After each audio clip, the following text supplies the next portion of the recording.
Greetings from Vancouver and beyond. My name is Andy Zaremba, and welcome to the first day of the rest of your life.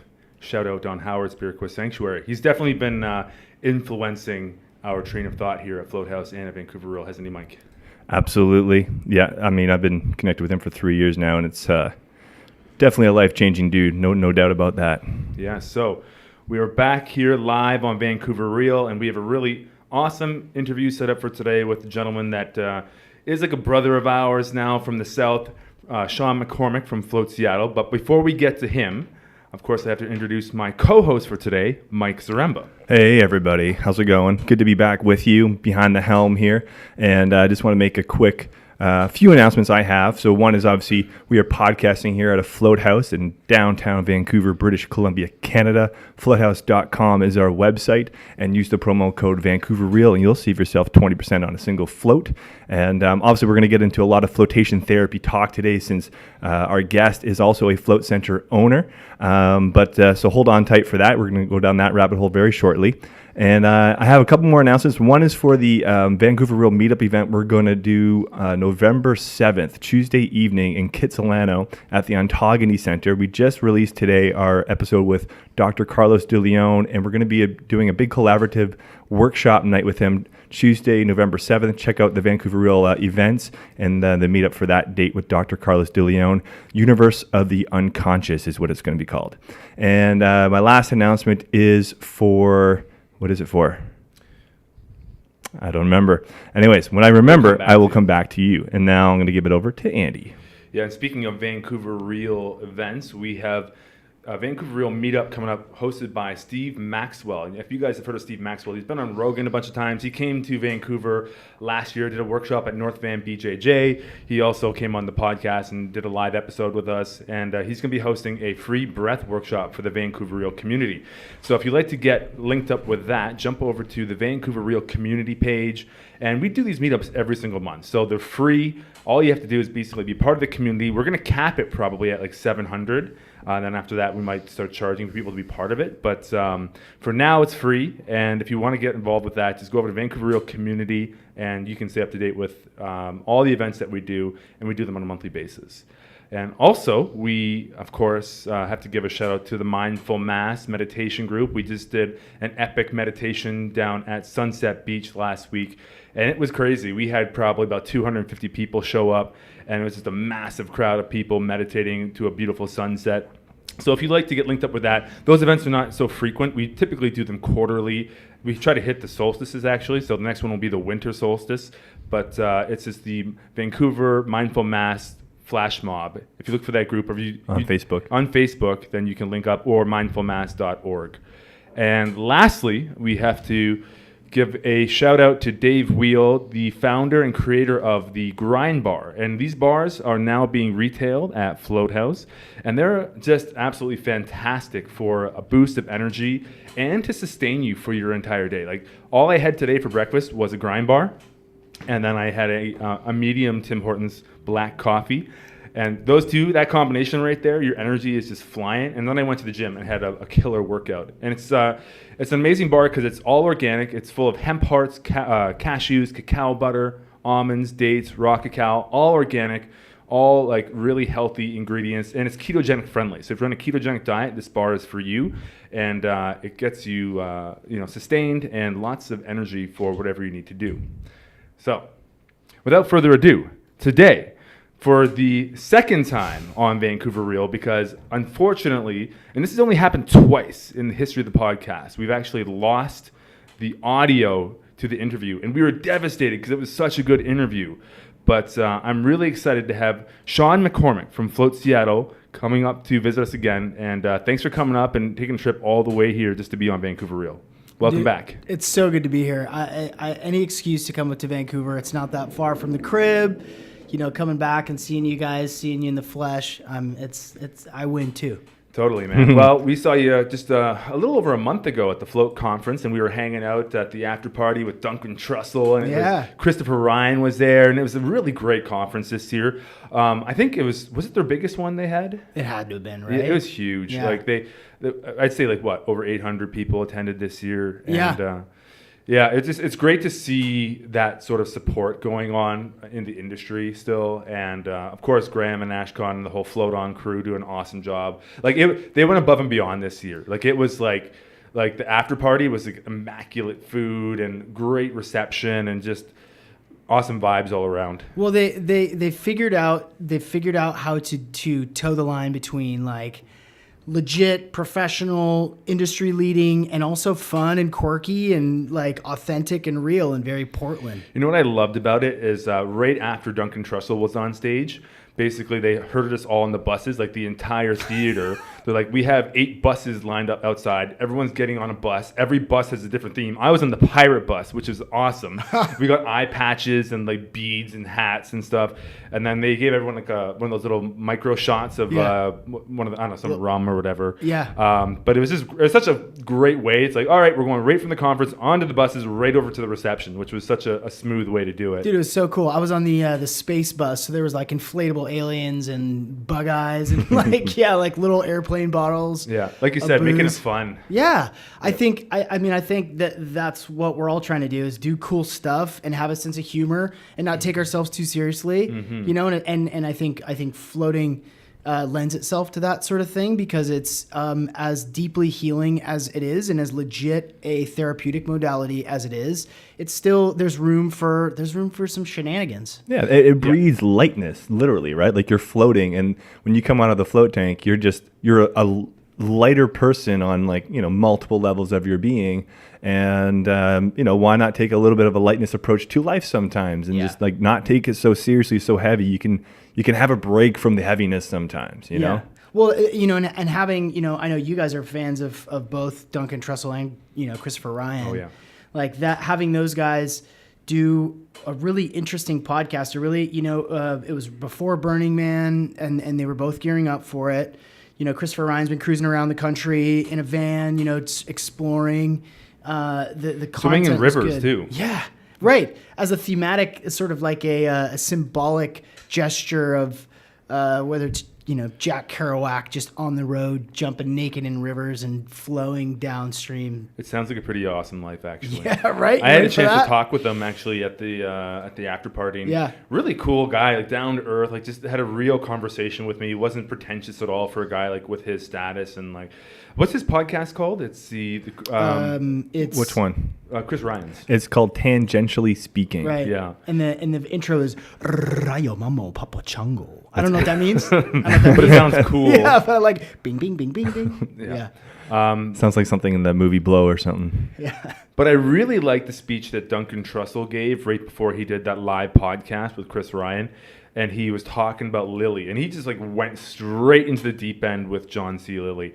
In fact, on the Lily note, I just been wrapping up that book, Stealing Fire. Have you listened to that one yet or read that one? I'm familiar with it. I haven't read it yet. It's incredible. Yeah. They actually get into a lot of Lilly's old work and the experiments that he was doing and how a lot of what he was developing actually started getting hijacked by government agencies like the CIA. And he wanted to open source it. And this was back in the 60s, actually.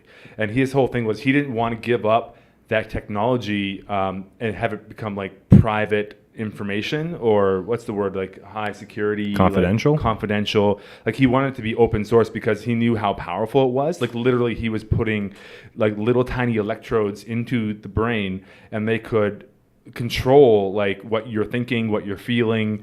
I think at one point they actually navigated a donkey like through the mountains, like through these little electrodes where basically it was like going down a mountain path and they navigated it all the way through the mountains to exactly where they wanted it to go. And apparently this is all in Stealing Fire too, by the way. And then once the government kind of heard about what he was doing, they started approaching him, and people from like the MK Ultra experiments started approaching him and wanted his technology. But Duncan Trussell, I'm getting way off topic right now. No, you're going right for it. I love We're it. going right Mind into control. the weirdness, yes, right? Let's go. Lily goes down the rabbit hole real quick. In fact, I had actually another talk with what's his name? Dan Carleone. Yeah. Oh, Dr. Carlos De Leon. That's the one.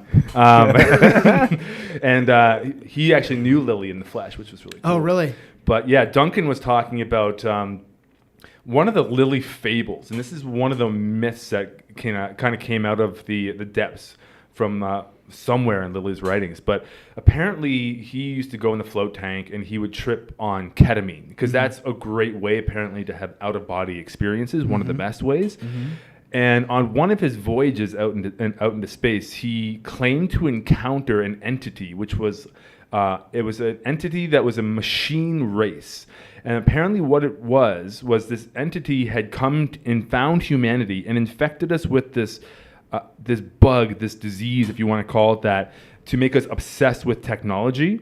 And apparently that's how they're going to take over the entire planet by, using human beings to create technology, which will again create AI, and eventually AI will take us out. And apparently Lily met this entity, and this entity told its plans to Lily, and he predicted this a long time ago. I don't know if that's going to happen. Pretty crazy stuff. However, human beings are pretty damn obsessed with technology. Well, and we lose track a little bit about the sort of lineage and the story and the history of Lily, and just about out of body experiences. I've never done ketamine. I've never done ketamine, but I've had lots of out of body experiences, and it was something that I trained myself in over the course of about 18 months. And there's a lot up there in the astral plane. I mean, there's entities, there's figures, there's impressions, there's things that sometimes you lose track of.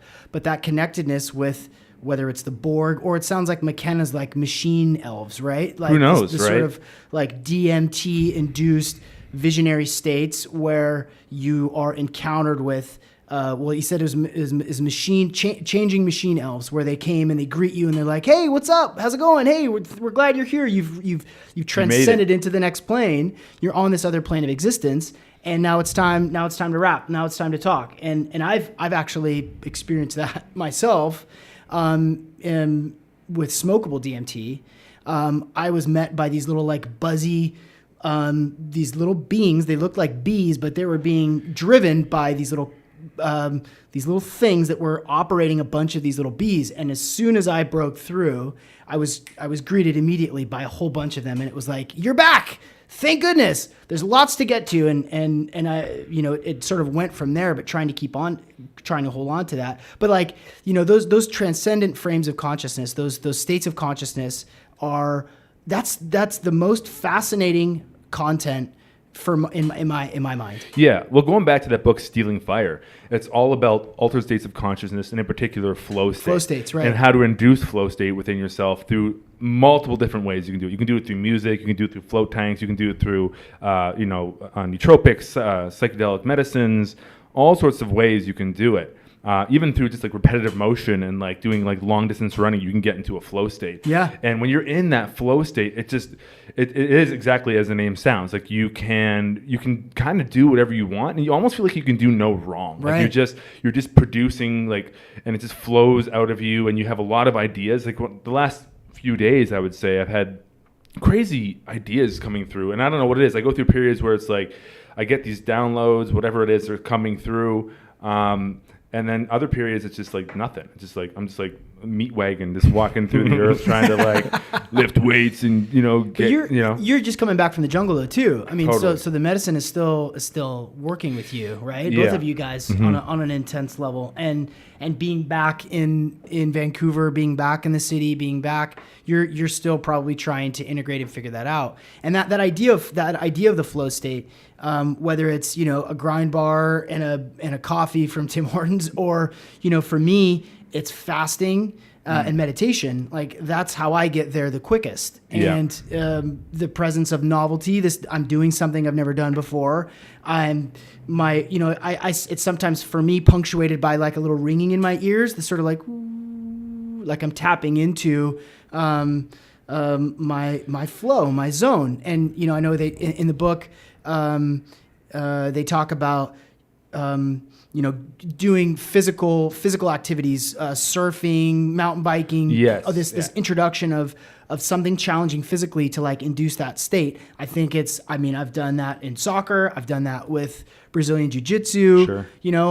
I'm really bad at surfing, so I never really got there. But I think that is what is going to balance out this technological push. whether it was whether we've been pushed that direction by sort of a transdimensional being that says, hey, you guys are going to be hooked on this stuff. You're going to integrate with it. You're going to relive Atlantis. The flood's going to come and you're going to start over again. I'm throwing that in there for my own record. But whether that's it or not, those flow states, those altered states of consciousness are, I think, are the most fascinating content we can delve into, because it is so pivotal to our own personal growth, to our societal growth, and our civilization. Yeah, and it's not as controversial as you might think as well. Like when you go to an IMAX theater, like that's what you're doing. You're going for an altered state of consciousness experience, because you're surrounded by sound. Like it takes up all of your vision. You can't see anything but that giant screen, and you're literally being immersed in that experience. So it doesn't have to be induced chemically. It can be induced by, again, like a sport. It can be induced through music or through like a IMAX, like we just talked about. But then ultimately too, though, by having that big IMAX experience, you actually are experiencing all chemically. It's just all endogenously produced chemicals caused by the environment that you're exposing yourself to, right? And so, I mean, like Dennis McKenna says it all the time, it's like, you are drugs, like you are this pharmacopoeia of neurotransmitters and hormones and all these things working endogenously within us to produce altered states of consciousness, or to or facilitate them, or to be in alignment when it happens. Like, the whole role of how consciousness works is still like a huge mystery, right? But it doesn't mean that, consciousness doesn't exist. It obviously does, and we can still explore it despite not knowing the mechanisms behind it. It doesn't really matter. Well, whether we know or not, maybe we're not meant to know. Maybe it's more nuanced than we're able to figure out. Maybe our soma or our spirit selves. That's one thing that we've talked about before. We talked about previously, is this non-physical intelligence, this highest self, this ascended self that has nothing to do with your body, that has something else, this little wisp of intelligence that I believe strongly we can all connect to. That I believe that when these bodies go away, our consciousness goes somewhere else for a little bit and probably comes back.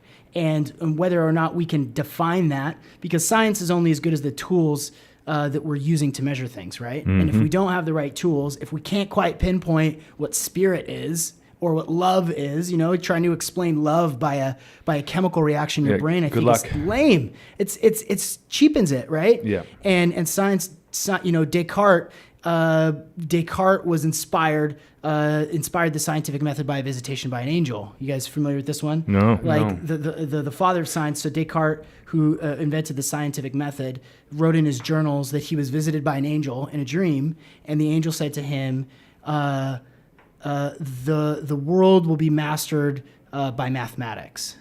It's something like that.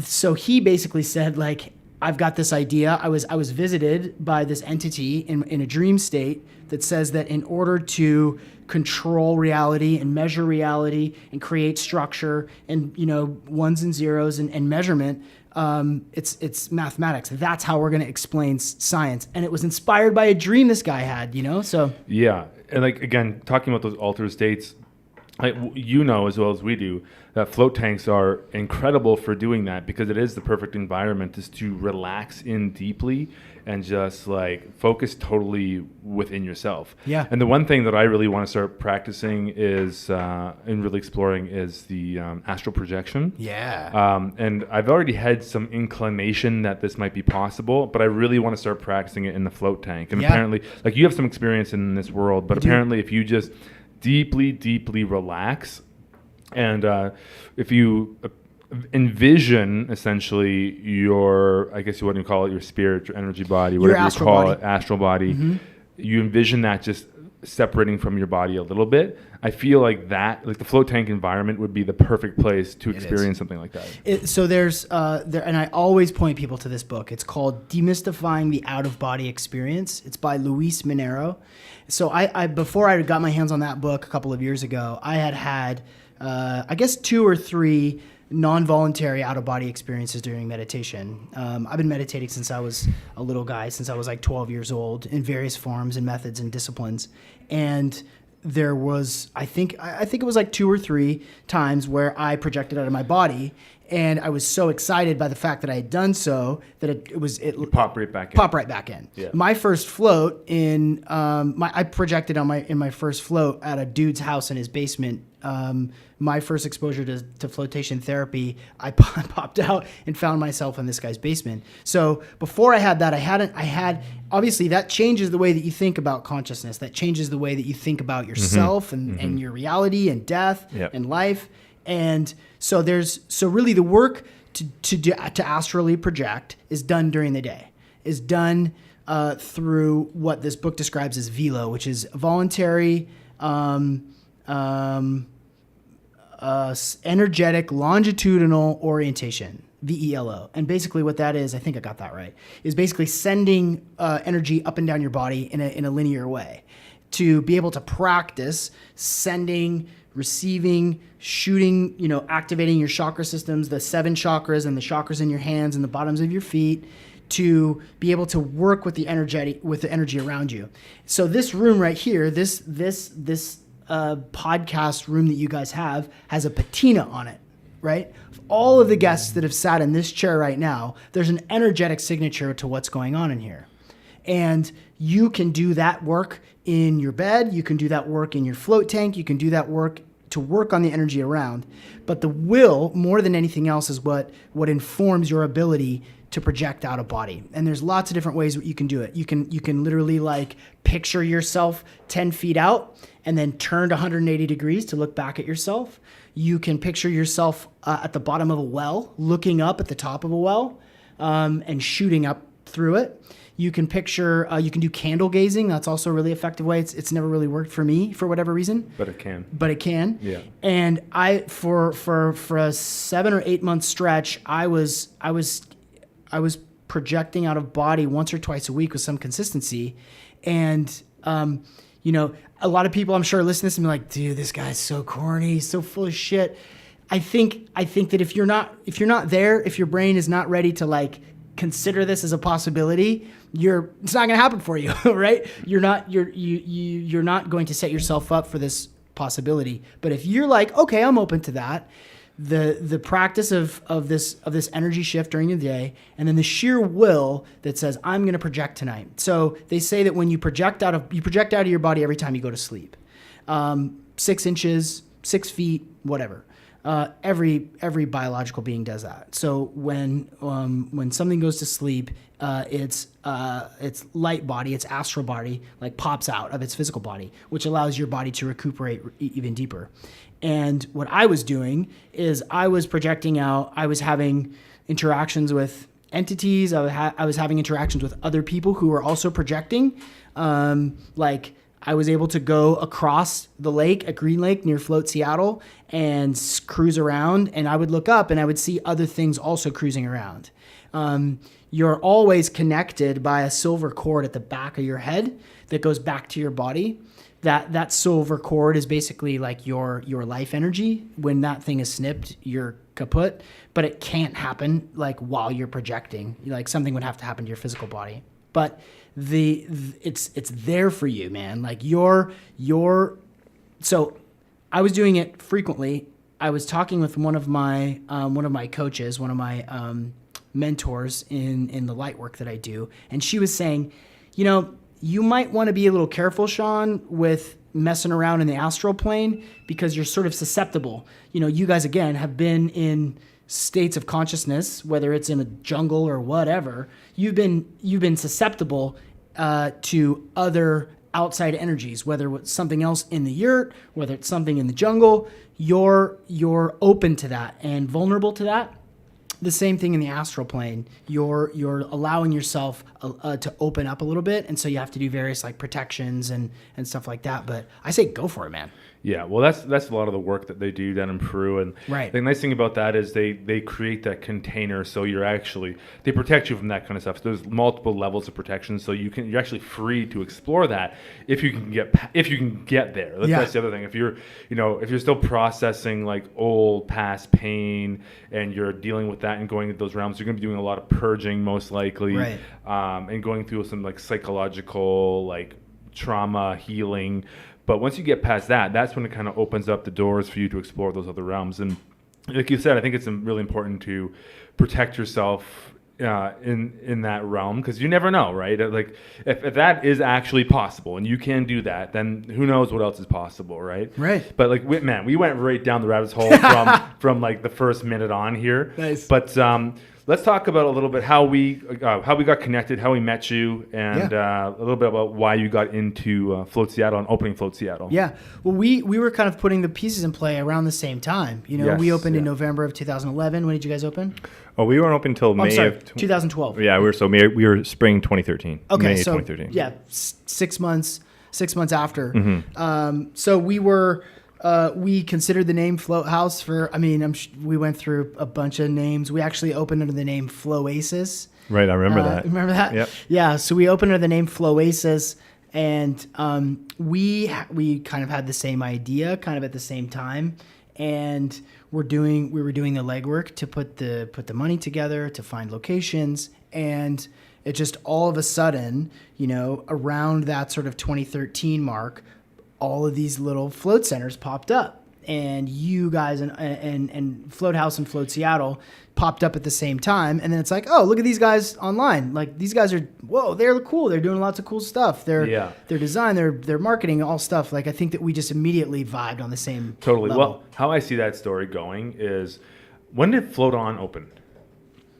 When did they open? They were open the fall of 2010. Fall 2010. Yeah, because so we got started watching them back then, and that's when we actually bought our first float tank that we were running out of Mike's place for a while. Yeah, they were the ones who really got it going, like for like a multi-tank center. I think True Rest was operating at that point. They were open, but True Rest was before them. Then there was one in what's his name, Crash in LA. Float Lab. He was going, and maybe Zero Gravity Institute. Were they open as well? No, they weren't at that time. There was also a place in Chicago that had stayed open like through the 80s and 90s. Right, and then of course, and one in Montreal too. Yeah. What's that one called? Spa Ovarium. Oh, Ovarium. Yeah, they were open for like 30 years as well. They made it through. Yeah. But at that time, there wasn't a hell of a lot of centers, and then we kind of popped up after seeing, you know, what Float On had done and like really watching what they'd done. That was the big inspiration for Float House. Yeah. And then we popped up, you guys popped up, and then there was that initial first wave of new float center owners coming through. Yeah. And then after that, it exploded. Like that's when we had the next year. I can't remember exactly how many opened up. 2014 and 2015 were the big years, I think. Yeah, and now I think, what is in North America wide, like 400? Yeah, in the 400s now. That's somewhere in that number. Right. So I went to my wife and I, when we were putting together Floasis, we went to Gothenburg, Sweden for the float conference. Right. Because it was like London, San Francisco, Gothenburg, Sweden. Float Matrix was also open in San Francisco. Right. And then one in London too. Floatworks. Floatworks. So we went to Sweden for the float conference in 2011. No, I guess it was earlier 2012. And I think that there was 25 people, and they were mostly researchers. So this is like Annette Shelgren, Sven Akebod, and Trevor Nord something. But yeah, Graham and Ashcon and Jake were there. Sandra was there from Float Shop. Right. Yeah. And yeah, I mean, I think the world was ready for floating. I think the world was ready to receive it again and embrace it. And I think, you know, you connect with businesses that operate the way that you want to, the way that you admire and respect. You know, that's what brought me. That's why I'm sitting here today, is because I've got so much respect for you guys. Yeah. Well, it was it was such a journey opening Float House. Like it. From the time we actually had our business plan written and we achieved funding, actually, I think it took, from the time we had the plan done, about a year after that, we actually opened up, right? Yeah. And the funny thing is, we were really in a struggle with Vancouver Coastal Health. Like they wanted to put us in pools and spas, of course, and it was not the right designation, and they were really a big stumbling block to us getting open. And then in the Valley, Fraser Valley Health, all of a sudden Cloud9 opened up, and we're like, what? You know, and like we had been battling coastal health for, I don't know, a good 6 months, maybe more, going back and forth with them for a long time. And that was largely over trying to get peroxide acknowledged as a disinfectant, which simply wasn't the case. Bromine and chlorine are the only recognized disinfectants, which ends up to be, as a little side tangent here, folks, I think North American wide, it was, and I think it's starting to shift now, but a completely, monopolized thing of bromine and chlorine industries is taking over aquatic sanitation. Like, it doesn't need to be that way. And in Europe, it's not that way. But in North America, for whatever reason, there was something that happened there, like 100 years ago. Is ozone. Right. It is now, yeah. There's lots of ozone pools, UV lights being used more now, and hot tubs and stuff. So, but that was the whole thing we discovered. Do you guys have any salt pools, public salt pools up here in Vancouver? There was one on, I want to say like Giliano Island or something. Oh, that was a float tank kind of. That was just an open float pod. But I think in terms of like a public like salty pool, I feel like the one in Kitts is partially salt. I've never, I think it is too, but I've never swam there. It's a nice pool. Yeah, we've got a public pool that's salt in Seattle, over in West Seattle, and it's so awesome to jump into a pool and not have your eyes burn and stink like chlorine and like give you a headache. Totally. Yeah. But like we had a lot of struggles opening up in Vancouver, and we finally got approved, and it was like, and they actually really tried to they did regulate us hard. Like we had these initial like little blocks put in the showers, which they required that we had to block the water. But then when they came in, they're like, oh, this is a tripping hazard. You have to remove these. So we had to get the sledgehammers out and knock those things out. And just so many things like that along the way. I'm wondering, was it difficult for you to get open in Seattle as well? It was. Yeah. It was. Yeah, it was a constant process in the beginning, going back with the Department of Health for both the county and the city and the state too. We were going back and forth with plans. They wanted the filtration to be covered and tucked away. They wanted bromine at a certain parts per million. They wanted a life ring, a life preserver, posted on the inside. Yeah, right? Well, some of the pool and spa regulations is that you have to have an active lifeguard, and that's just like, well, that's not happening in a float tank, right?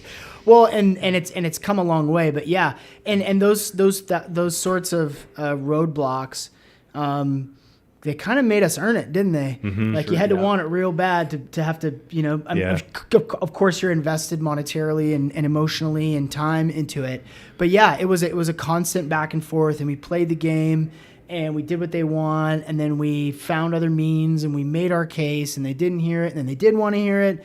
And it's just a constant back and forth, and it's still fairly up in the air about, I know for us, it was like every time we got to one of those hurdles during the process of opening, where it's literally make or break, whether it's something to do with the lease or something to do with the unit or the health authority or whatever it was, or the city itself, like we just took it as a sign at that point that, okay, this is how good it's going to be. If we can clear this next hurdle, this is how good it's going to be. And that was like, we were just, I don't know, we were quite possessed in a pretty healthy obsession of trying to make this happen. That was pretty crazy. That was the mental toughness era.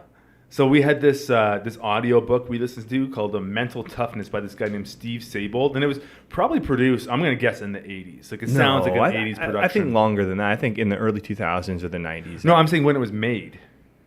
Because written. I have no idea. Anyways, it was called Mental Toughness, and basically it was like this audio book of 4 to 5 to 6 minute audio clips of what was his whole tagline? 177 secrets to the world class. To the world class, right? And I was listening to this audio book every day, and that was my first introduction to personal development, if you want to call it that. Sure. And I don't know, something about the way he spoke and the way I kind of positively brainwashed myself with that material. Totally. It gave us that will just to push through all that stuff. And that's totally what it takes, right? You have to, it's so hard. That's the thing people don't understand. It is so hard to do something like this and open a business and be an entrepreneur.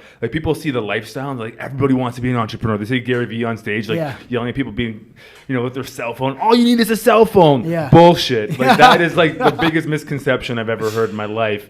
It's so hard that if you don't have that mental grit and that determination, you're not going to do it. Well, it's a requisite part of being an entrepreneur, right? Like, it's not easy. The cliche, but if it was easy, everybody would do it. I have this picture of you guys like getting a piece of mail from the health authority, flipping on the tapes and like doing flying chest bumps, like, let's do this, like let's transcend this, let's overcome this barrier. Yeah, and that's what it takes. It was kind of like that, and it does. We totally were in that mindset of like we're making this happen. Yeah, and we don't know how exactly. But we kept going. And the funny thing is, it's like that for anything. You don't necessarily know how it's going to work as you start it. Right. Well, that's the crazy thing. To map it out from like to the very inception to the very end and know the exact road you're going to have to follow to get there, I'm going to say that's impossible. Shit happens. Like, stuff comes up that's going to derail you. And you've obviously, just this, because we've done similar trajectory, is like, now you've got such a thick skin for it. Now what would have kept you up at night 2 years ago is like, oh, there's a tank leaking somewhere, let's get it figured out. Let's handle it. Oh, there's some policy change within the city, well, let's find a manageable way to get that done. Like that's an important, I think, that sort of mental toughness that whether it's done with the assist of mental training or neuro-linguistic programming or a coach or tapes or whatever. Or just exposing yourself to it over and over. You get habituated to it, right? It becomes normalized in your life. This idea of coming up against roadblocks or walls or barrier, whatever it is that's in your way from getting to what you want.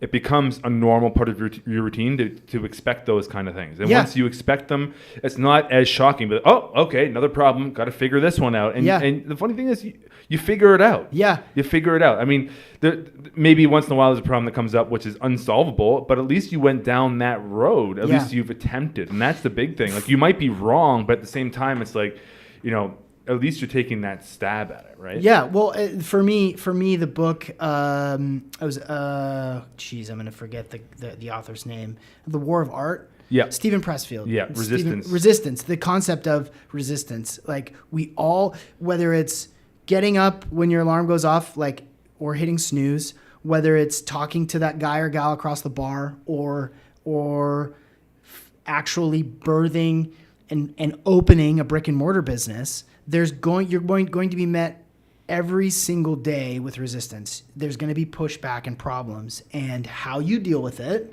how you can be graceful in that way, how you can find another gear inside of your head to just roll with it, find solutions. That's push through everything. Like you said, like, it's not you. There's so much more to being an entrepreneur than having a good idea. Mm-hmm. We all have great ideas. Mike, you're full of great ideas, just sitting there.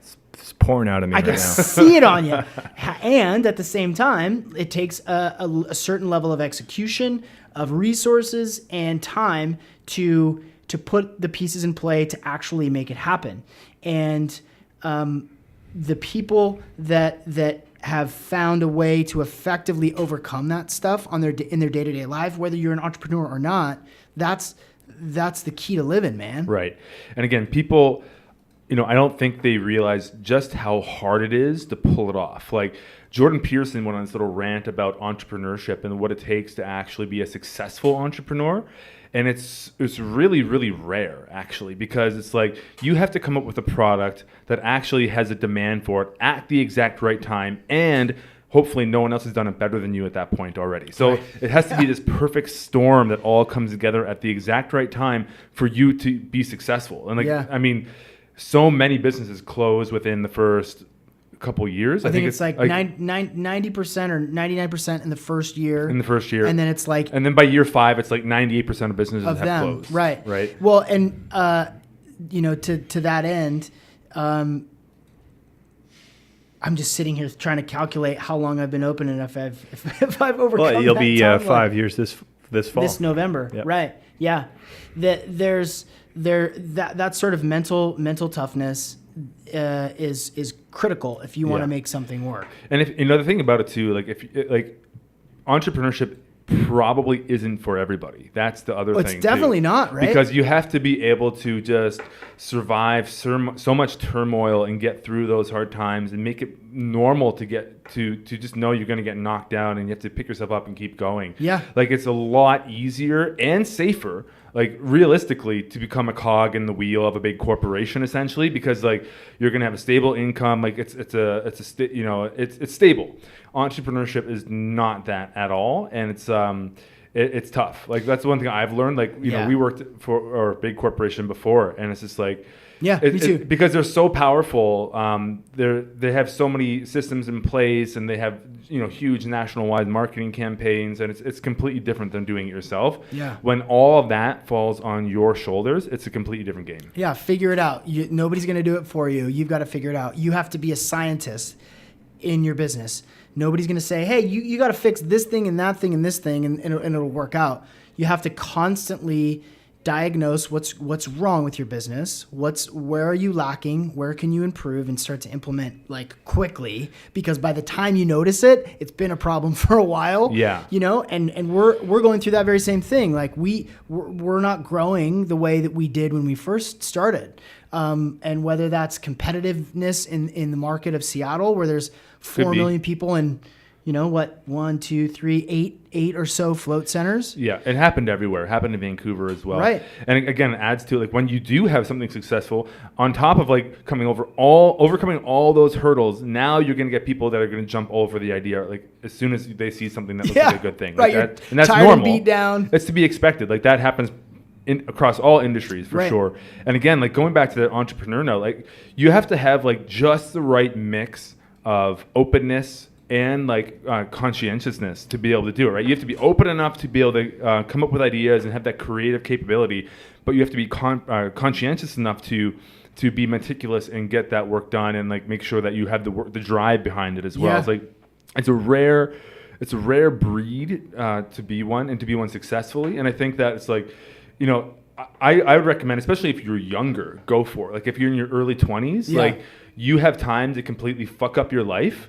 And you're still young as fuck. You know what I mean? You can completely like go bankrupt in your early 20s, and then rebuild by the time you're 30, and you're gonna recover just fine. Like, absolutely. And it's a lot low risk. As you get older, that risk increases for sure. When you have like kids and a family and a mortgage and all that good stuff, like you're now like the risk becomes exponentially higher, especially in the States because well, I guess you guys have Obamacare now, so I guess it's brutal. Is it? It's really expensive. Okay. It's really expensive. Yeah, it's really expensive, especially for entrepreneurs that aren't necessarily rewarded for their work. In the span of the almost 5 years that we've been open, I've had 2 kids, bought a house, moved. I've started 2 other businesses, and now I'll never go back. I cannot. If I absolutely have to, I could go back to work and I could find a job, and who knows, I may decide to take a paycheck from somebody at some point in the future. Yeah. But now I've trudged through the mud and the muck for such a long time with very little sleep and issues, the adversity. Now I can't imagine. Now my day to day is exactly the way that I want it. I get to drive up to Vancouver for the day to do a podcast, and that's my business. Like that's part of what I'm doing to promote my business. That's the fun crazy thing. This is part of my job, which is insane. Which is a big part of my job. This is like doing this kind of work now is partially.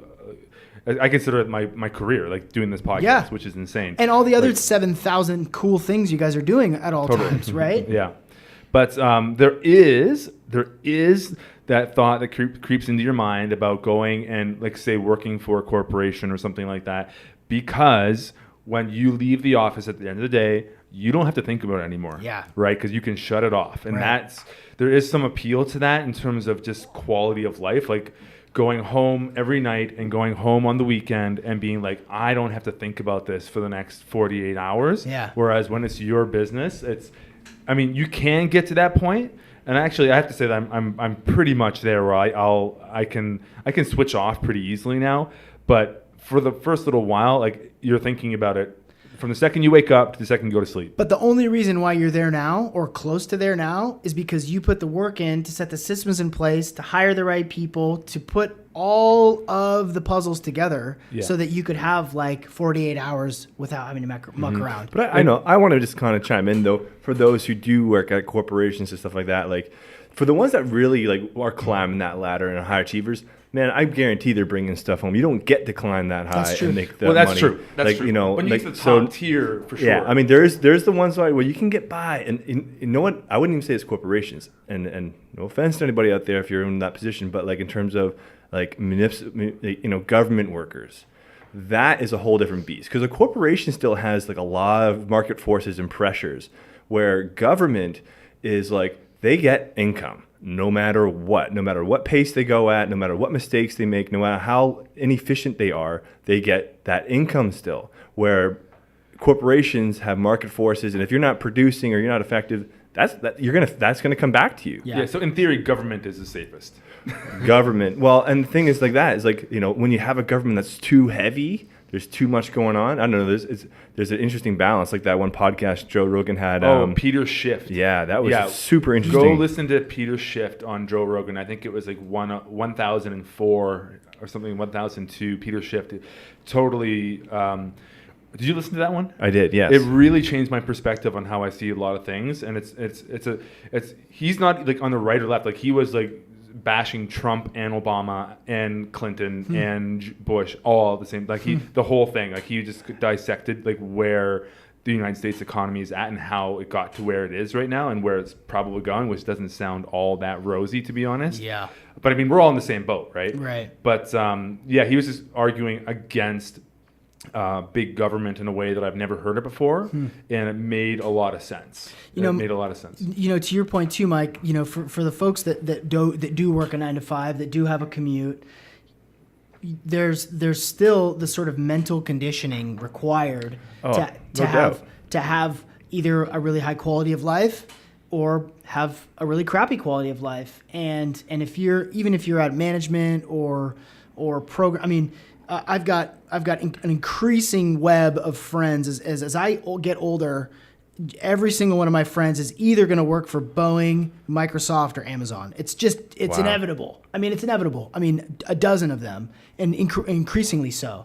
And whatever level you're at there, if you work at one of those corporations or you are growing in that way, you can still have a shitty weekend and a bad attitude if your mentality isn't right, and if you're taking work home with you and it is do or die, and your sort of your mental perspective about your life and your work and your money, it's all relative. So even for the folks that are working 9 to 5 jobs, they can still be bugged out, stressed out on the weekends, and I truly believe, and I this is a lot of the content that I do with my coaching clients is about mentality, is about how you choose to think of yourself, how you choose to think about your situation, the mental barriers that we create for ourselves, should they be there? How do you get those out? Yeah, I feel like a big one on that line would be getting people past the idea of scarcity.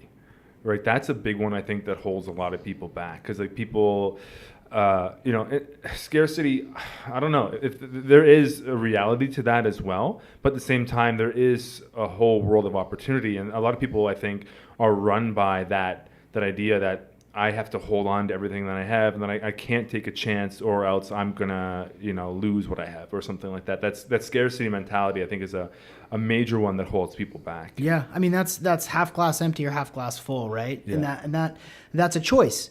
It's not easy to get out of a half glass empty mentality. That's tough, and that takes practice. And there are ways to do that. There are programming techniques that you can do to basically condition yourself out of that. But when you're constantly humdrum, Eeyore from Winnie the Pooh, like that will pervade every moment of your life. You're bound to get sick. You're bound to get ill and tired, and you're right. I think scarcity. I think that sort of scarcity. I think about fear and love. Am I coming from a place of fear? Growth mindset versus fixed mindset. It's sort of this dualistic exchange between do I feel crappy and down and pissed off about stuff, or am I choosing to see the bright side? And that's, of course, easy for a guy like me to say, who's a white guy living in the Pacific Northwest, growing up in a lower middle class family. Like I have certain resources that not everybody does, but I still face challenges, and I still get to choose the way that I look at things. And when things get dire and hairy and hectic, I choose to see how they can improve rather than, oh crap, well, here we go. Yeah, absolutely. Like when you get somebody, because you're coaching as well now. Yeah. So when you get a coaching client that is ready to take that leap and ready to move on to something, start their own venture of some kind, but they're just not able to pull the trigger yet. Like, where do you start with a person like that, and how do you get them moving? Well, oftentimes it starts with fear, and there's an exercise that you can do to sort of like suss that out. And it's really simple. Maybe this will work, maybe it won't, but I'm gonna try it anyway. So one of the things that you can do is, and I'll invite anybody who's listening, and Mike and Andy, you guys too, like, I want you to think of something that you feel fearful about.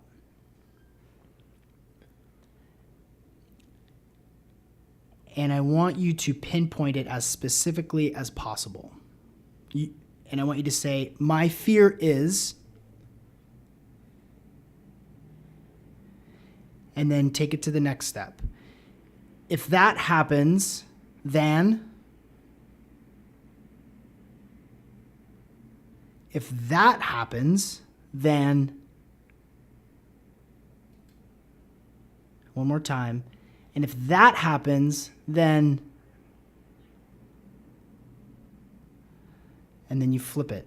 The reality is,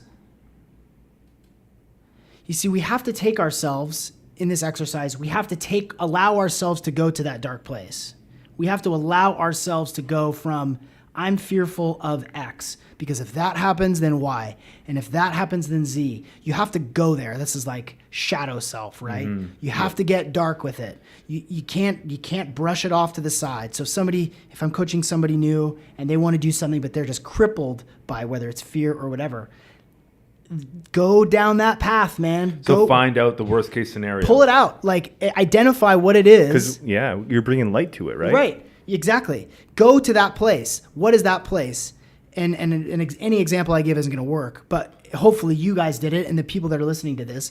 If that happens then we could go, you go 10 times that exercise, and then you've now pulled that up. You've shown a light on it, and now you say, okay, here's my fear. Here's all the things that I'm fearful are going to happen.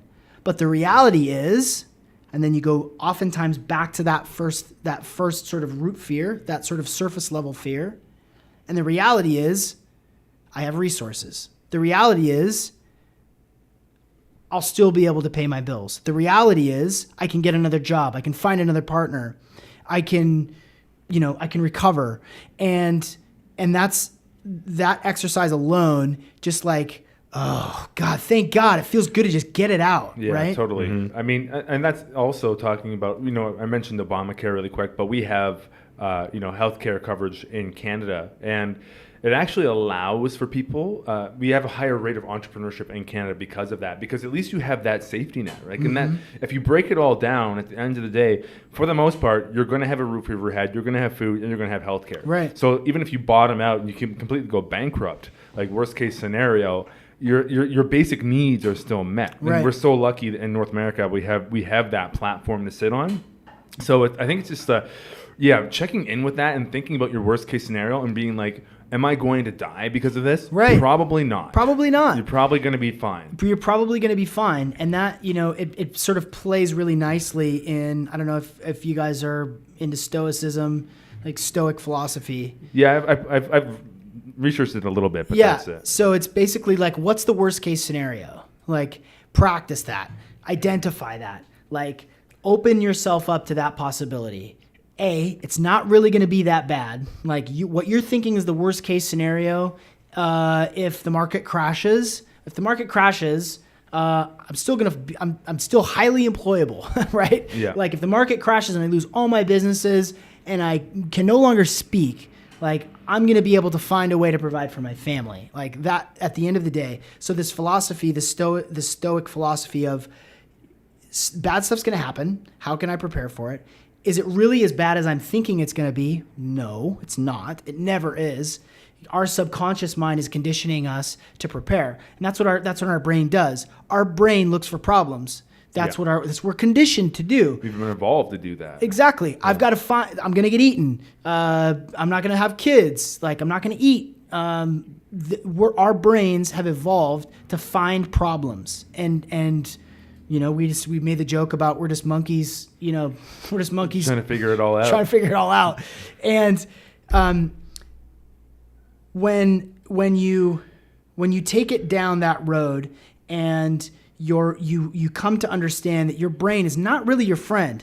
Your subconscious mind is keeping you small. Your subconscious mind is like really trying to protect and hoard and keep. Like that's just what our brains are meant to do. Right. That's not maybe the optimal approach to life. Totally. So now we've identified that in people.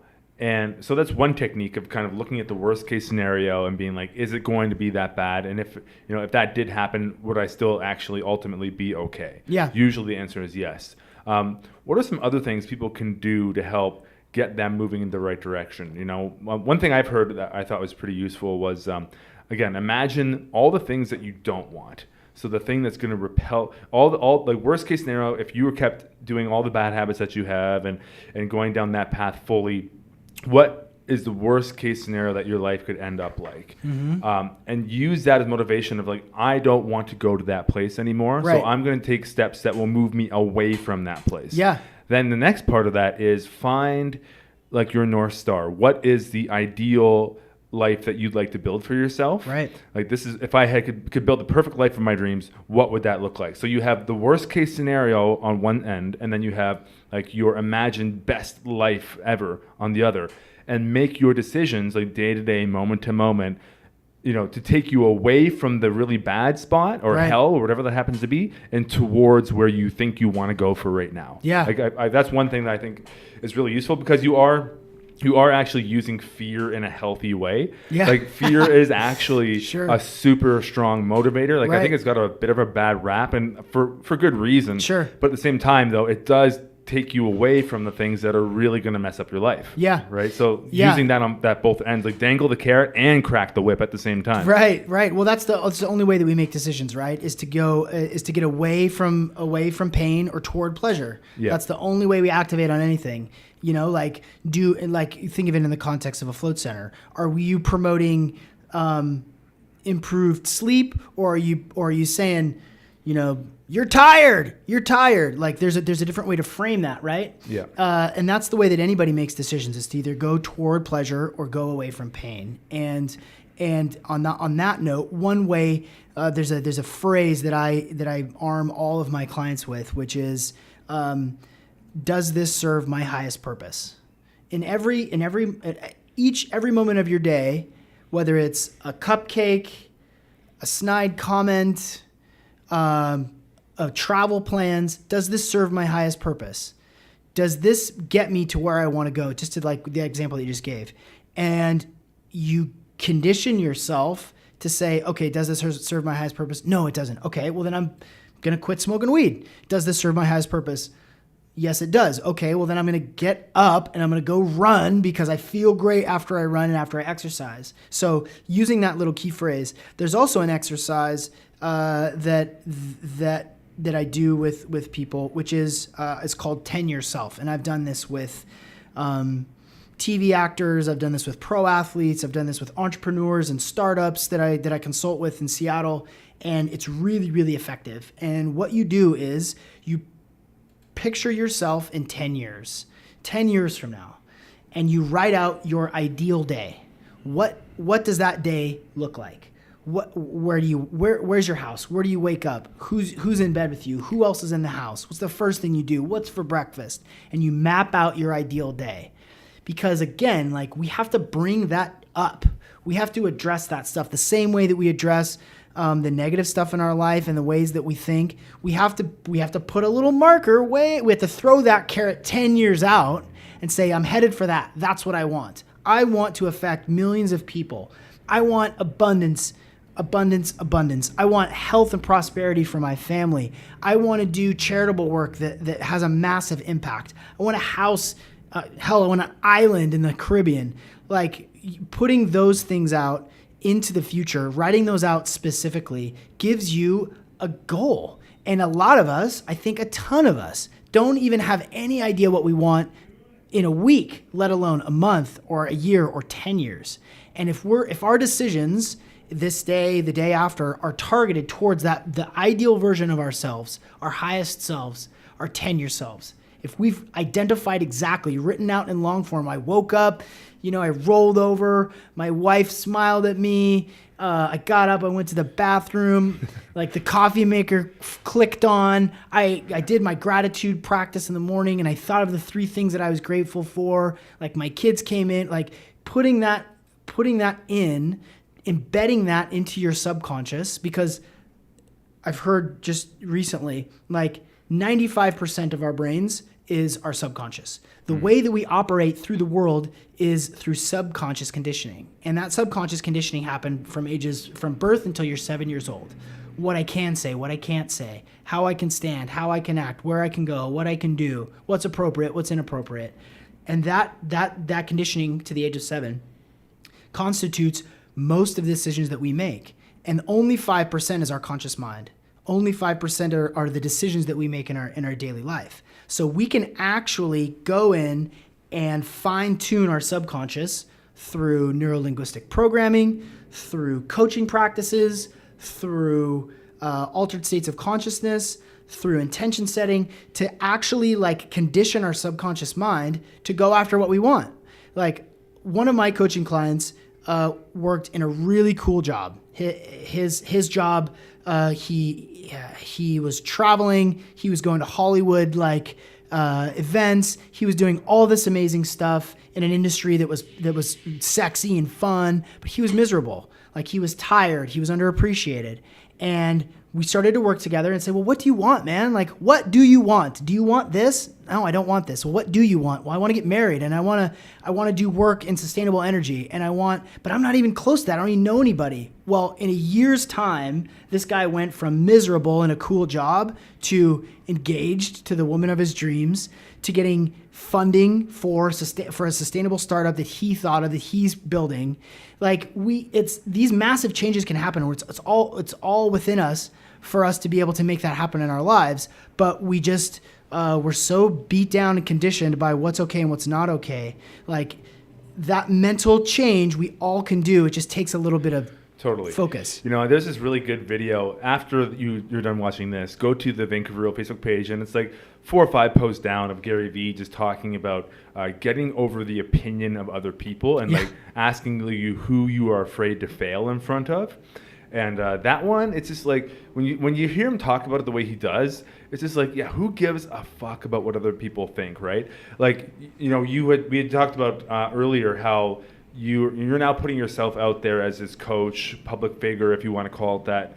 And that is like the ultimate putting yourself out there. Because it's like, you're not even just a business anymore. Now you're just putting out Sean McCormick. Right. You're just you out there on your own, opened up to whatever comes. And like you said, you had an experience where somebody, like, I'm not exactly sure what they said, but they took a shot at you online. Yeah. And, ask you about how did you, or do you even battle resistance now to like creating those videos and putting yourself out there?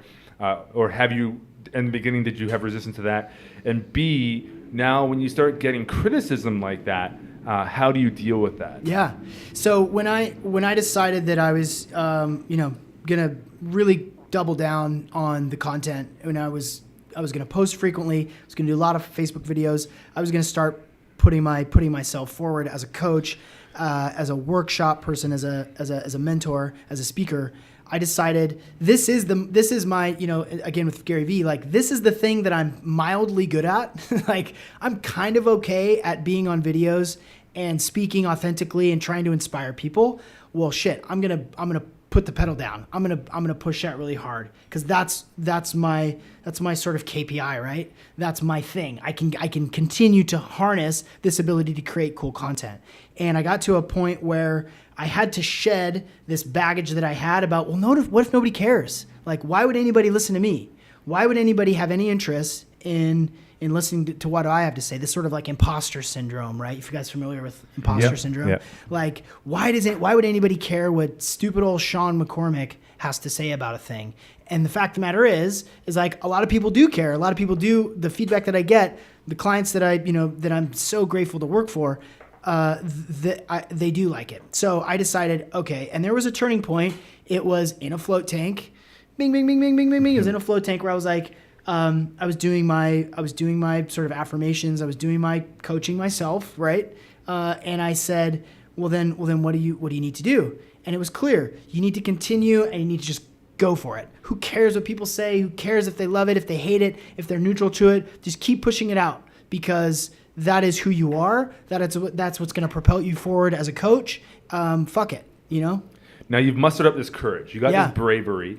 Again, I'll refer to Jordan Peterson all day because he's coming to Vancouver November 3rd, which is going to be incredible. I can't wait to hear him speak again. But he talked about when you start any new endeavor, you have to be willing to be a fool.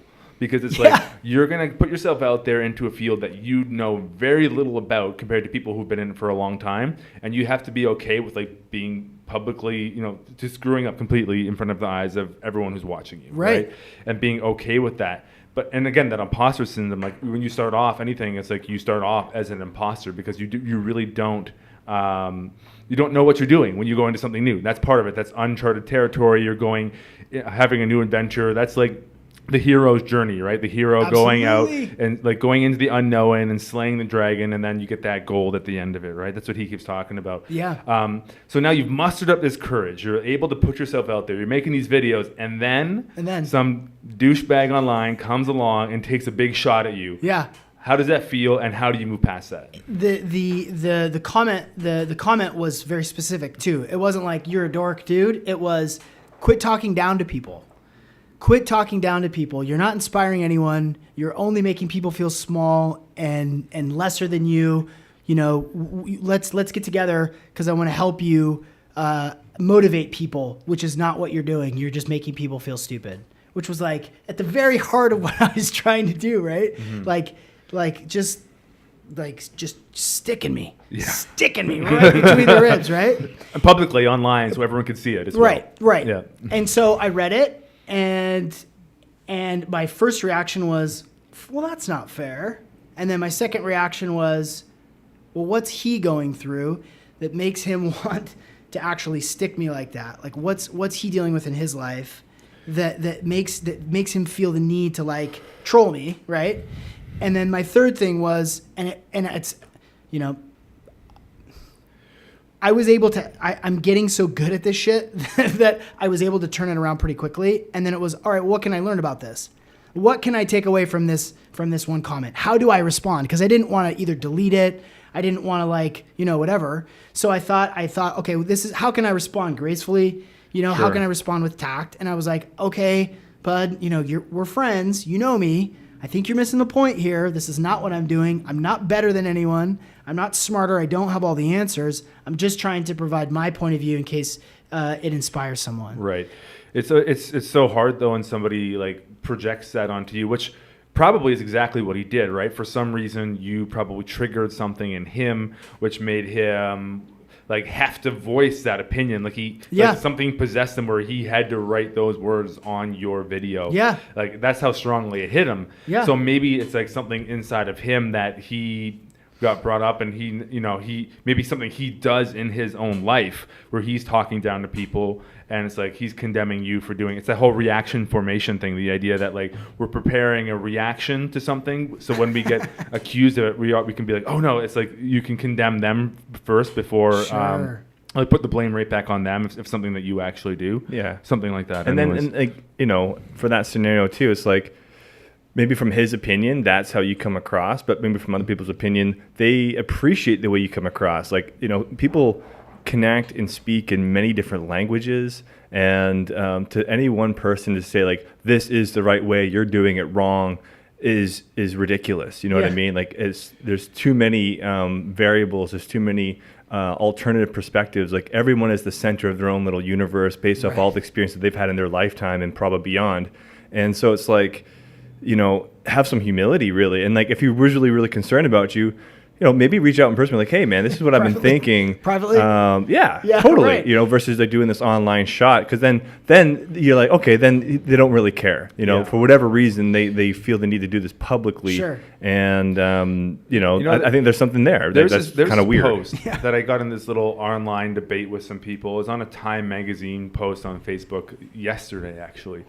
And some woman had, like, I'm not sure where she was from, but she had left her baby in her car, and the baby overheated and ended up dying. And now it was a pretty bonehead move for sure. Like, she went to a nail salon, was having her nails done, and her baby overheated in the car and actually passed away from it. So it's super tragic, right? Terrible. But the comments were so brutal towards the mother. I'm like, I actually chimed in. I'm like, you guys, you know, she's going to suffer, and she's going to jail for it too. So I'm like, she's going to suffer enough in prison and probably for the rest of her life for that mistake.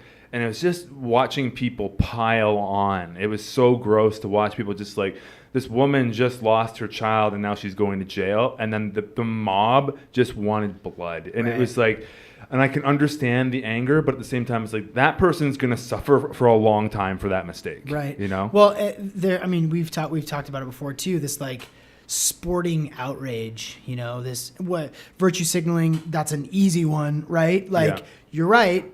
That was a bad choice. Everybody knows that, right? But this sort of like mob mentality outrage.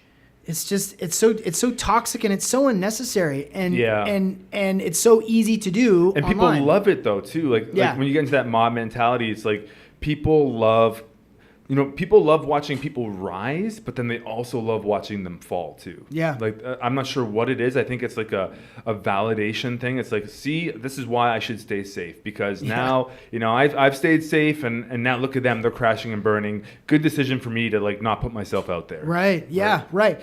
Oh, absolutely. Yeah. That keeps you small, keeps you in a box. There's a really good book I actually listened to. The guy was on Rogan. I can't remember his name right now, but the audio book is So You've Been Publicly Shamed. And it was really good because it told some stories in there that were just mind-blowing. Like this one woman made some sort of racial tweet or something like that. And then she got on a plane. She was on like a 12-hour flight somewhere. And she actually got publicly fired by her company. Right. And she didn't know until she landed. And like when she landed, there was like, I'm not sure exactly how many, but I'm going to guess thousands or tens of thousands of comments of people just ripping her to shreds and this public like annihilation of her.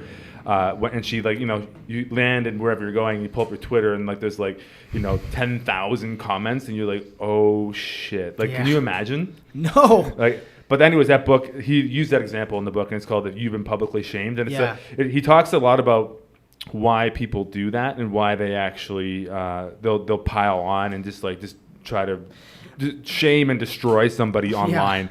And there is like, there is a reason for it. I can't remember, some sort of evolutionary reason for why it happens, but it's something that it's just when it happens, it's just like, oh, it's gross. It's hard to watch. Tribal strengthening or something like that. Like you and me are together in the hatred for Grok because Grok like, you know, burnt the food or, you know, whatever. Yeah. Yeah. Well, and in that instance where I got some, you know, negative feedback, my initial instinct was to say, hey man, like sounds like you need a coaching session. Like it sounds like we should meet for coffee. We should have a conversation because there's some stuff there that it doesn't really make any sense. And you know me, so maybe we should talk. Maybe we should coach through that.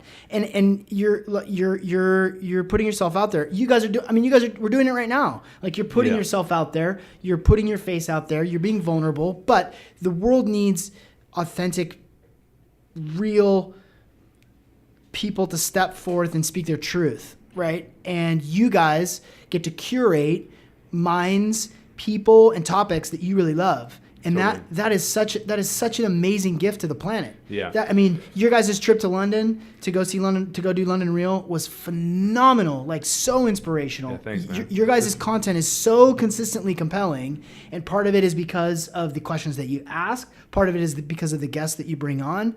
But you guys deserve a lot of positive reinforcement, and I really hope that you get it, because what you're doing is what I think that we need. We need to broaden the conversation. We need to open it up, especially to topics of conversation that are innovative and compelling and interesting, that are going to help people grow. And that's what I'm trying to do. And with Vancouver Real on the Facebook post, I do most of the posting on that page. And I did for a while there get very political with things. I'm deciding to move away from that right now. It's too heated and brings up too much negativity. But the funny thing is about those posts that were very heated and more negative, those are the ones that would always get the most engagement every single time. Right. Like you can post something happy and positive and like feel good, and nobody gives a shit. But the second you post something controversial, it's just a firestorm of comments, and so it's like there's a part of you that wants to do it for like the engagement, and obviously media's been doing that from the dawn of media. Like people get triggered by negative news all the time, and it does get interest, right? Yeah. But it's like, what are you putting out there? And for me, it's like now I want to shift to like getting away from political stuff and more to like, okay, let's like you were talking about, let's move people, let's unlock minds, and let's curate this content in a way that's actually going to be inspiring to get people to make a positive change in themselves and thus in the world. Right? Yeah, you can be productively provocative, right? You can be provocative in a way that makes people think, that may not be as effective as the latest topic. Like I was just driving across the border today and listening to a Canadian radio station, and the topic of they were using a derogatory term to Native people, and it was in a book, like a famous Canadian book, where they were referring. It was like our version of Huckleberry Finn. Okay. And Anne of Green Gables? No, Okay. it was. Took a stab at it. Is that a Canadian book? I think the author's Canadian. Huh. I think. I could be completely wrong. There was some historical context to be using a derogatory term. Right.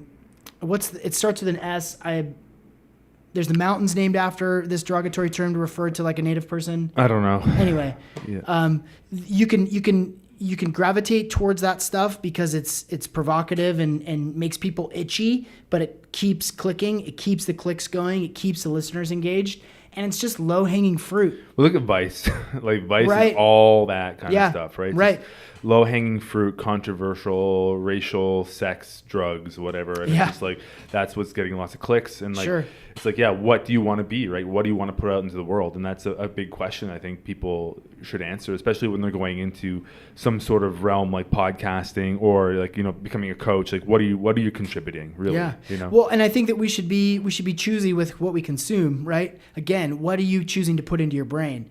If you're watching Fox News all day, man, oh man, you're gonna have a tough time being optimistic. Sure. You're conditioning and reinforcing these narratives that keep you narrowed in. We all know people like that are stuck on the train tracks, and they can't get off and they can't turn, and they just perpetuate this like self-fulfilling prophecy for themselves. That's where like Brian Rose was talking about from London Real about doing a media fast, or I think that maybe it's a Tim Ferriss thing, I'm not sure, but fasting from media and only allowing, I think it was Brian actually, like only allowing yourself 20 minutes of media per day. Dude. Because like again, it's like there are people that get so wrapped up in the daily news and CNN or Fox or whatever that they're consuming, or their news feed, and they just go down these rabbit holes of obsession, and they think the sky is falling, but really everything, if you go out your window, everything's actually completely fine, but they get so in their heads about these things that it's amazing how much it can consume people, actually. Right. Well, I mean, and then it reinforces the negativity in your life. And again, it's working on your subconscious level to say, hey, the world is a scary place. Everybody's yucky. It's going to shit. The economy's going to tanks.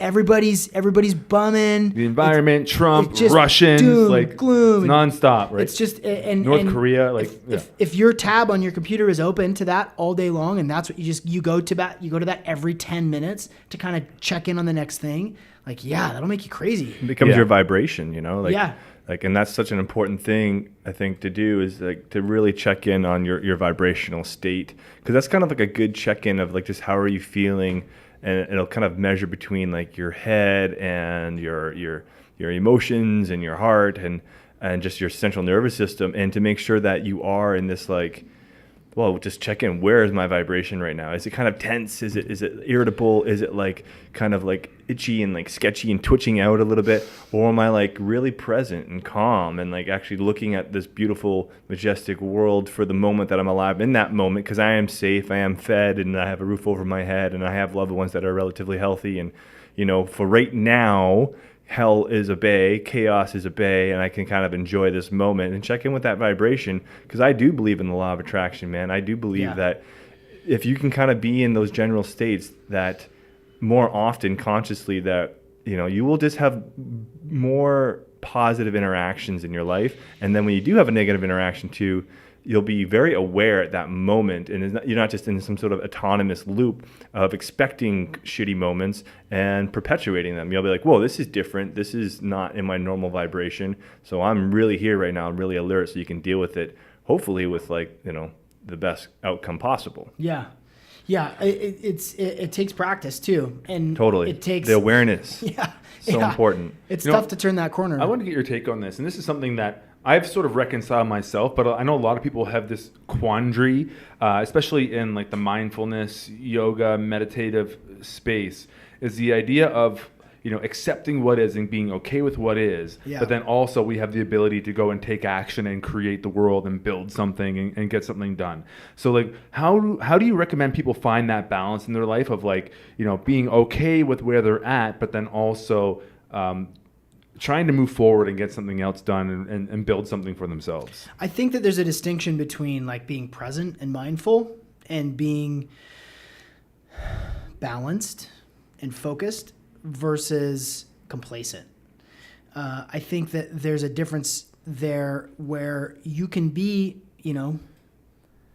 very zen, you can be very, very warm and loving, and also be getting shit done and be doing things that serve your highest purpose and executing at a high level and trying to create the life that you want. And meditation, floating, those are for sure the best ways to toe that line, right? Between just accept things as they are, don't rock the boat, be content with the way that things are. Well, that's yes, but we can't just punt. We can't mail it in. We can't just sit stagnant. And if we do, we sure as hell can't bitch about it. We sure as hell cannot complain about the way that our lives are. If you spend 3 hours a night watching Netflix and you eat poorly and you think poorly and you're negative to people, like you can't bitch if that's the way that you're living your life. Yeah. But if you're instilling balance and love and peace, and you're present in each moment, but also striving to improve your life and the lives of others around you with decisive action and authenticity, then I think you're on the right track. Yeah, for sure. And the other one I wanted to touch on as well, and this is maybe for higher performers. So someone who's already pretty established, they have a business going, they're making some good income, they have a good career, whatever that happens to be for them. How much is enough? It's like there was that Harvard study years ago that said like $75,000. Right. And that was a long time ago, probably early 2000s when that came out. But Sure. They said $75,000 is enough to maintain a comfortable lifestyle. Right. And then anything above that is purely excess. I would say that in Vancouver, in 15 years later, I'm sure it's higher than that now. Right. But at the same time, it's like, how much is enough between like going out and getting more in the world, and then also, realizing when you do have enough and you don't have to go get more, and then what do you do at that point? Like, what do you do with yourself? Yeah, I think it's about purpose. I think it's about what you're doing. If if it's acquiring cars and houses, then maybe take another look at if that's the way that you really want to be going. But if you're organizing meditation circles and hosting innovative speakers to do breath work and also making using an example, and also making a bunch of money, but doing good work, like it's not about the financial gain as much as what are you doing to improve the world around you? And right. I think that's what we're here to do. Like we have, you and I and Mike, we all have these physical bodies, and we have these attributes, and we have spirit, and we have bones. What are we doing with it? Are we just getting by, or do we have a purpose? Do we want to improve the planet while we're here? I think that's where all of us should be striving for. And so if you happen to be making $250,000 a year, or you're a billionaire, that's okay. It's okay to be rich. I mean, it's okay to make a ton of money, but what are you also doing to improve the people in your community and in your life at the same time? Yeah, I think that's huge. I think it's a huge point, because I think a lot of people, because the thing is too, you get addicted to the feeling of success as well. When you've gone down that route and you are successful and you're making money and you're making things happen in your life, you want more of that. You get that dopamine hit every time you get a new deal, or you open a new business, or you start that new venture. You get that like dopamine hit, and it feels good. Yeah. And people can get addicted to that, and it's like they're chasing that over and over and over. Sure. So it's like finding that balance of like, going out and creating in the world, but then also being able to pull back and be satisfied with where you're at. It's really common with the people that I coach. A lot of my clients, and I keep a fairly small roster so that I can give a lot of myself to each coaching session and each client. But a lot of my clients are really highly effective, and I mean just successful, like monetarily. C-level people, principals and presidents of venture capital firms, and innovators, and that's who somehow those are my clients. That's who I'm gravitating towards. And what I'm finding is they've been really good at executing. They've been really good at making money. They've been really good at innovating and growing and creating jobs.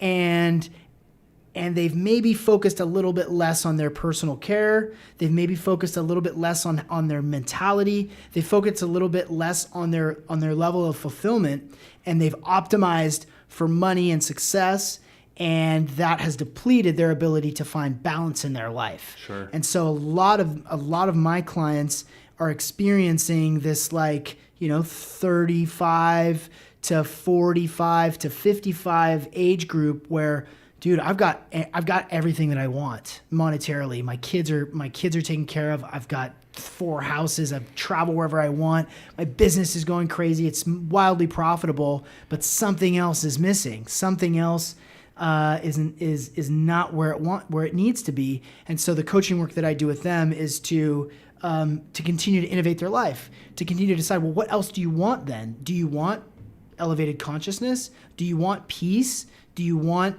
to mend the relationship with your mother?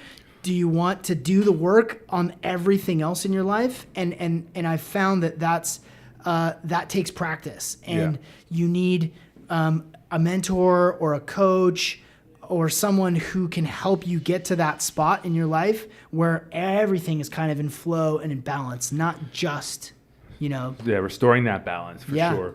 So if someone's listening today and you want to give them some resources, some different books that that have really benefited you, or maybe documentaries or anything, podcasts that are really inspirational, where would you send them?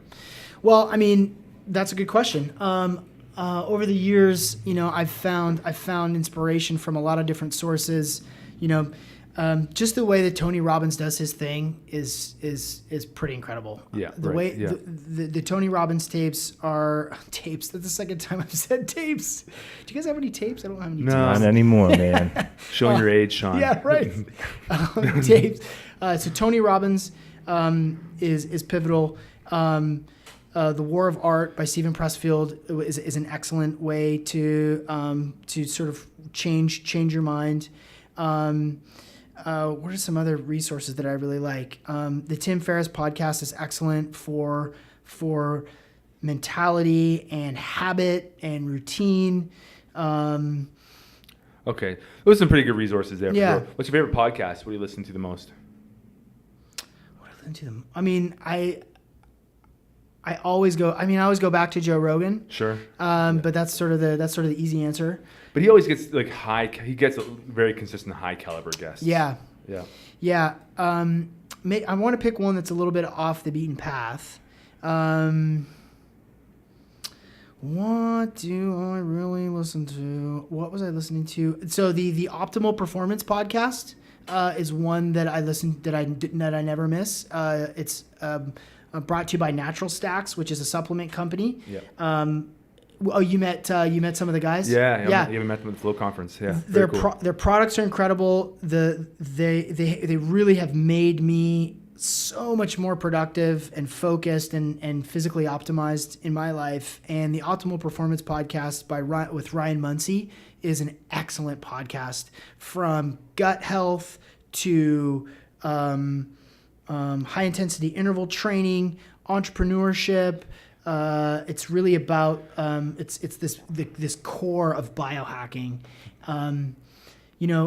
Back to your original question, resources and stuff. I tend to shy away, I guess, a little bit to sort of contemporary stuff. So I really go back to like Stoicism. The writings of Marcus Aurelius are some of my favorite, because it's like it directs you on a mentality for life. It gives you tools for thinking about life and death, and what are you doing right now to prepare. Like, you're gonna die. I'm going to die. So what are we doing? Like, what's important to you? How can you do things that matter? Right. So, yeah. Awesome, man. Well, this is awesome that you've come up here and you ventured up to Vancouver again to get this thing done. Yeah. And we cannot lose the audio because it's being recorded right impossible. now. On Facebook. It's going to be on Facebook It worked out. immediately after we unclick that little broadcasting button there. Nice. So, yeah, unlosable at this point. Perfect. And you're on the internet on Vancouver Real forever. Yes. So there you go, man. Anything else you want to get out there today? Yeah. Can I share my workshop in late October? Of course. Yes. Perfect. Excellent. So LIFE MBA is a one-day workshop on October 28th at the W Hotel, at the W Seattle. M stands for mind, B stands for body, A stands for awareness. And this is Tim Ferriss meets Tony Robbins meets Deepak Chopra. And these are some of the mental techniques that I've been talking about today, coaching practices and exercises that we'll be doing to like help you break out of your box. Mind is about meditation. It's about mantra, neurolinguistic programming to really change and nourish your subconscious to live the life that you want to lead going forward. Body is about ketogenic eating. I've been toying with ketosis for a long time. It's one of the most pivotal behaviors that I have. Like, I haven't eaten a single thing today. I've had 2 butter coffees and still cooking. So we're going to talk about biohacking techniques and supplements that will help you, give you more energy and more peace of mind. And then awareness is the astral projection, the mystical, the occult, the work in magic, the work in manifestation that I do with my coaching clients, which is something a little bit different. So it's life-mba.com. And I'd love it for you guys to join me down there in Seattle at the end of October. Powerful, Sean McCormick. Boom! That sounds awesome. Yeah. Sounds like an amazing workshop. I might be in baby world at that time. But Oh, you're definitely a baby You're gonna- girl. hopefully about that time. Anyways, hopefully, anyways, man, best of luck for you in that workshop Thank you. and throughout your coaching practice that you're getting rolling now. And if anyone out there resonated with Sean, definitely reach out, contact him on Facebook or email, or go through his website, and just reach out and throw him an email, talk. That's what it all starts. And go from there. Communication. Yeah. Communication. Yeah. Step into it. Go into the Yep. fire. And of course, if you want to link up with us, you can do it through multiple ways. You can listen to the podcast. You can come out to a Mindful Mass event, a Vancouver Real meetup event. You can come float. So many ways to get in touch with us, so feel free to do all that. And if you like what you heard today, give us a hand and give us a rating and review on iTunes, YouTube, or Stitcher, or whatever you're listening to or watching this on. That's really helpful because there's something like 1 million podcasts out there now, and every little review and rating definitely helps. And leave a comment and share and like and all that good stuff. So That's it, man. that's it. So until next time. to whatever is. To whatever is.